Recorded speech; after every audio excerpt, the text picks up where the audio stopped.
Hi, welcome back. You're watching Midcap Radar. Well, the coronavirus epidemic continues to spread. The death toll has now inched towards 3,000, while over 86,000 people have now been affected. Prashant is here to take us through the numbers. Hi, Prashant. How's the tracker looking? Well, so let's just, as always, start with actually, we're going to put up 4 charts which tell you what the situation is looking like. First, of course, as we've been doing now for the last, 3 weeks or so, is new cases in the Hubei province in China, which is the epicenter for the outbreak. And I mean, this is starting 15th of February. You can look at the numbers. New cases reported on the 1st of March, that is yesterday, is 196. So it is actually gone down from the peaks that we saw sometime in January. I mean, we're just looking at the Feb numbers for the past the 5 dates here. But even here you can see that in the province of Hubei itself, things are actually getting better and better.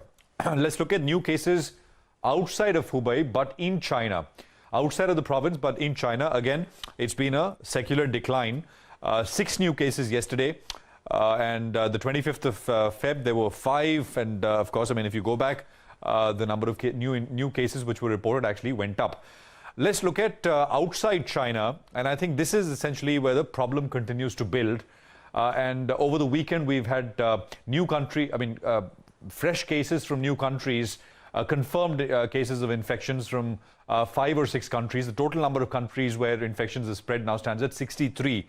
Look at that, 1,768 new cases yesterday, 1st of March. It was 1,337 before that, and you can look at the numbers, the 3 dates before that as well, 24th of Feb, 21st and 15th of Feb as well. And this is essentially the problem area why markets have sort of thrown a fit last week, and we saw those violent corrections. Okay, the last one, of course, is new deaths which have been reported in Hubei, the province most impacted. And again here, things are actually getting better.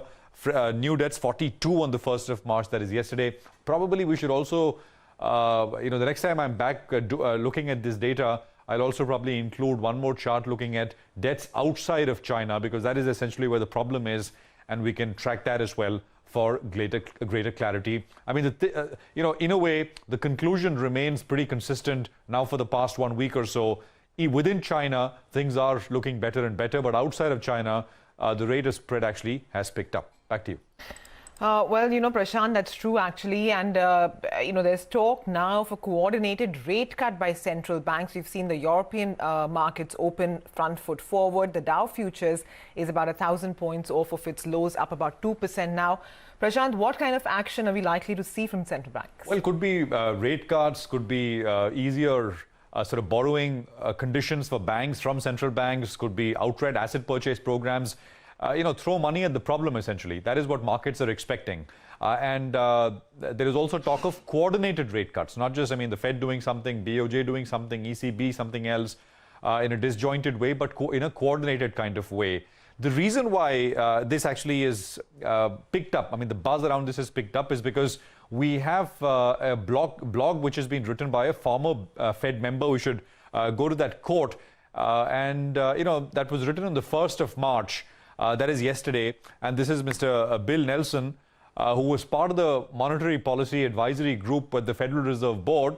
He's now a chief economist at a policy think tank, and he wrote this blogspot, and he said this, and I'm quoting from the blogspot: there will be a coordinated easing across the major central banks, and possibly the People's Bank of China and the Hong Kong Monetary Authority as well.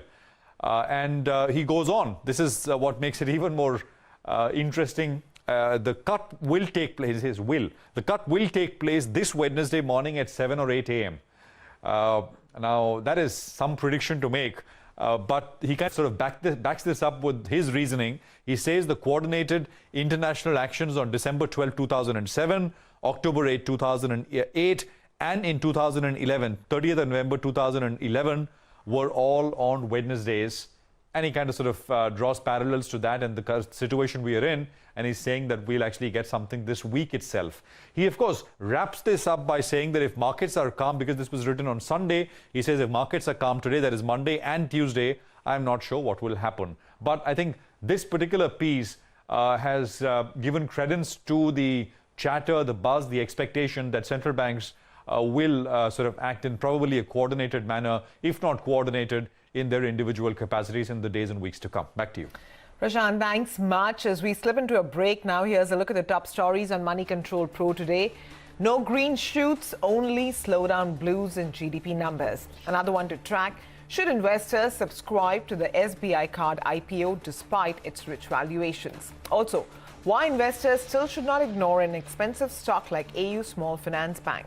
And now Money Control Pro is available at a price that fits every budget. Use the coupon code BUDGET2020 and be a pro at Rs 333 only.